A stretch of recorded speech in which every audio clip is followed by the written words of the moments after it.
ഇപ്പൊ എല്ലാരും Korean ഡ്രാമക്ക് addict ആണ്. ആ എന്താ നിങ്ങളെ അഭിപ്രായം? സ്റ്റോറി ക്ലാരിറ്റി ഭയങ്കര. ഇപ്പോൾ ഒരു അമ്മയും അച്ഛനും തമ്മിലുള്ള ലവ് കാണിക്കുമ്പോൾ നമ്മൾ എക്സ്പെക്ട് ചെയ്യുന്നതിൻ്റെ ഒരു പടി മേലെയായിരിക്കും ലവ്.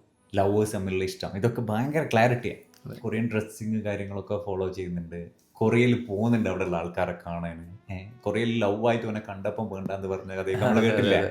ഇമോഷണൽ കണക്ഷൻ ഭയങ്കര ഡീപ്പിൽ കണക്ട് ചെയ്യുന്ന സംഭവങ്ങൾ കാണുമ്പോൾ ആരായാലും ഇരുന്നു പോകും. അപ്പോൾ മലയാള സിനിമയിൽ തന്നെ നല്ല വാത്സല്യം പോലത്തെ പടം കണ്ടപ്പോൾ നമ്മൾ ഇരുന്ന് പോയിട്ടില്ല. എനിക്ക് എങ്ങനെ ലവ് വേണം എന്ന് വിചാരിക്കുന്നതിനേക്കാളും 10 ഇരട്ടിയിൽ അതിൽ കാണിക്കുമ്പോൾ അവൻ വിചാരിക്കുന്നത് ഇതാണ് റിയൽ സംഭവം എന്ന് ചോദിച്ചാൽ അതിൽ അഡിക്റ്റ് ആയപ്പോൾ അവനായാലും അവളായാലും. ഇമോഷണൽ ബോണ്ടിങ് ആണ് കൊറിയൻ മൂവീസ് കൊറിയൻ ഡ്രാമയിൽ അഡിക്റ്റ് ആകുന്നത് എന്ന് പറയുന്നവർ അതിൻ്റെ ഒരു ഫണ്ണി പാർട്ടും കൂടി ചിന്തിക്കണം. ഭാര്യയും ഭർത്താവും സോഫയിൽ ഇരുന്നിട്ട് കൊറിയൻ ഡ്രാമ കാണുകയാണ്, എന്നിട്ട് ഭാര്യ ഇങ്ങനെ ആലോചിക്കുകയാണ് അതിലുള്ള ഭർത്താവ് എത്ര നല്ലവരാണ്.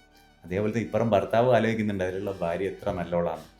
തൊട്ടടുത്ത് സോഫയിൽ ഇരിക്കുന്ന തൻ്റെ പാർട്ട്ണറോട് അതുപോലെ സ്നേഹം കാണിക്കാൻ പറ്റുന്നില്ല എന്നുള്ളതാണ് ഇപ്പോഴത്തെ പരാജയം. കൊടുത്തിട്ട് കിട്ടുന്ന ദമ്മ് ഇല്ല. ഇപ്പം റിയൽ ലവ് കൊടുക്കുക ആ ഒരു ദമ്മില്ല.